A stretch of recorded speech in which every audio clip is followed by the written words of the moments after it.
Rafael sempre dizia que tinha construído tudo sozinho. Apartamento no centro, carro novo, camisas bem passadas, um vocabulário treinado durante anos para não deixar escapar nenhuma palavra que denunciasse de onde ele veio. No trabalho, era visto como exemplo de superação. Determinado, disciplinado.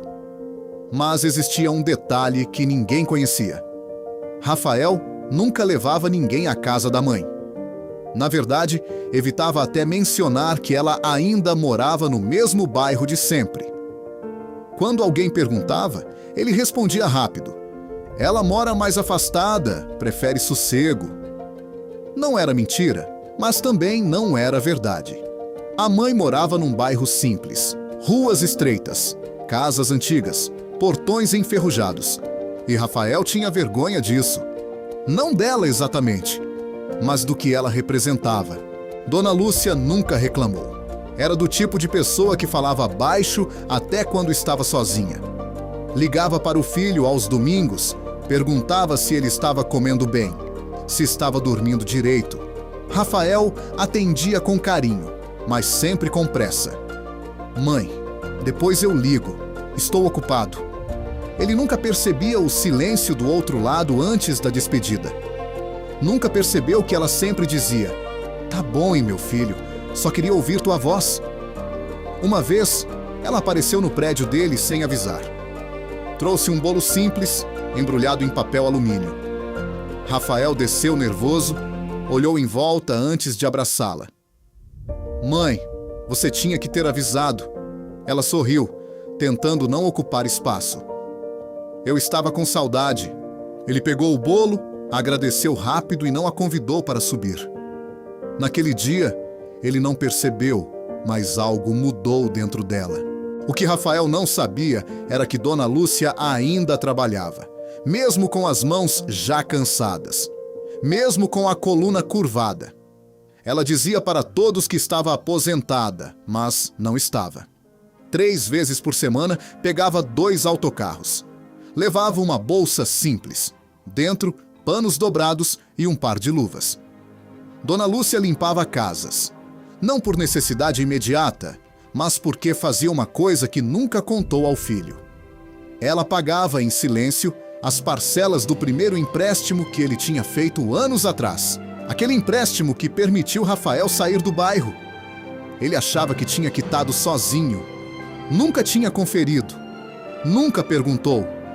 E ela nunca contou, porque tinha medo de ferir o orgulho dele. Numa terça-feira qualquer, Rafael saiu mais cedo do trabalho. Uma reunião cancelada, trânsito estranho, um daqueles dias fora do ritmo. Decidiu passar numa padaria antiga que frequentava na infância.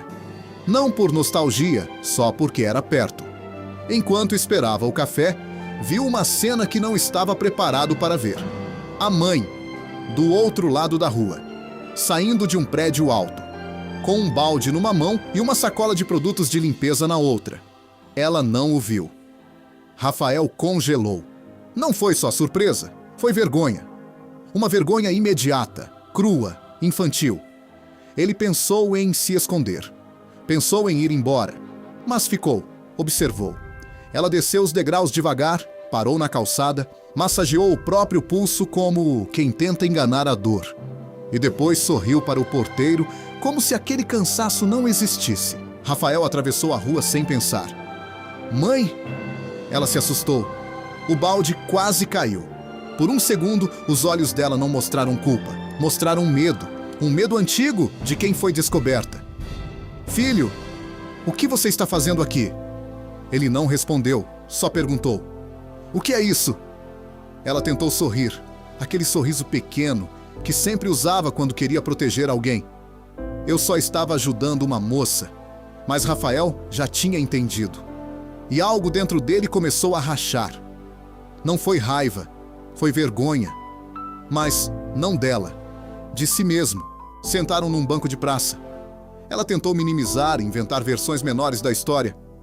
Mas a verdade escapa pelos detalhes, pelas mãos ressecadas, pelas unhas gastas, pelo silêncio entre as frases.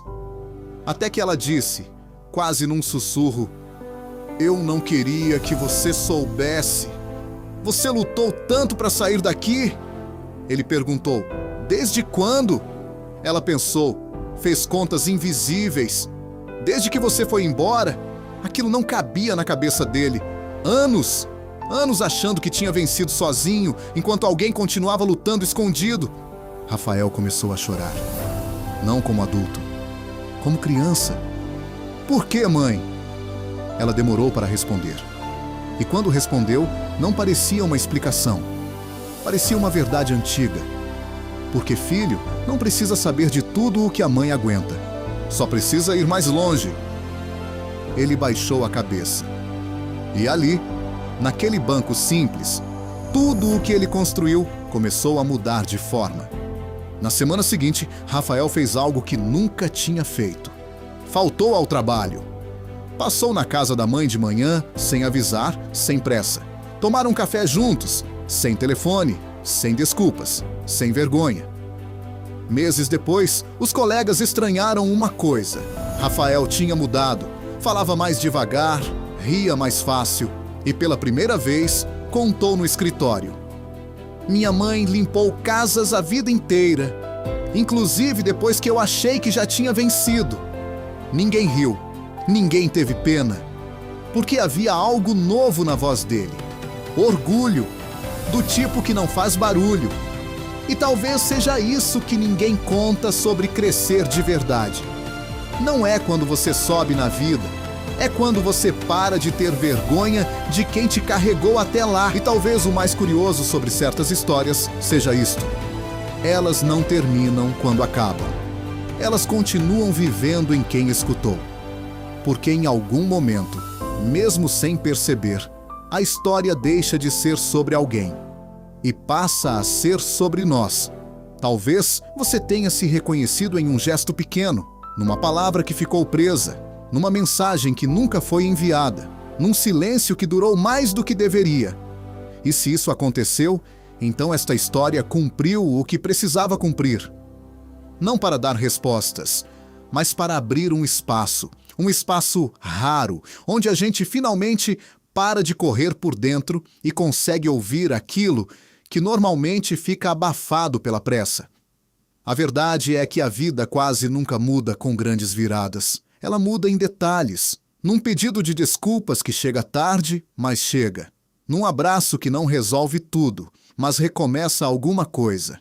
Num instante em que alguém decide não repetir o mesmo erro de sempre. E talvez, só talvez, ainda exista algo que você pode fazer depois que este vídeo acabar. Não algo grandioso, não algo que vai impressionar ninguém. Apenas algo verdadeiro, porque algumas histórias não existem para serem lembradas. Existem para serem continuadas. E a partir de agora, a próxima parte já não me pertence mais.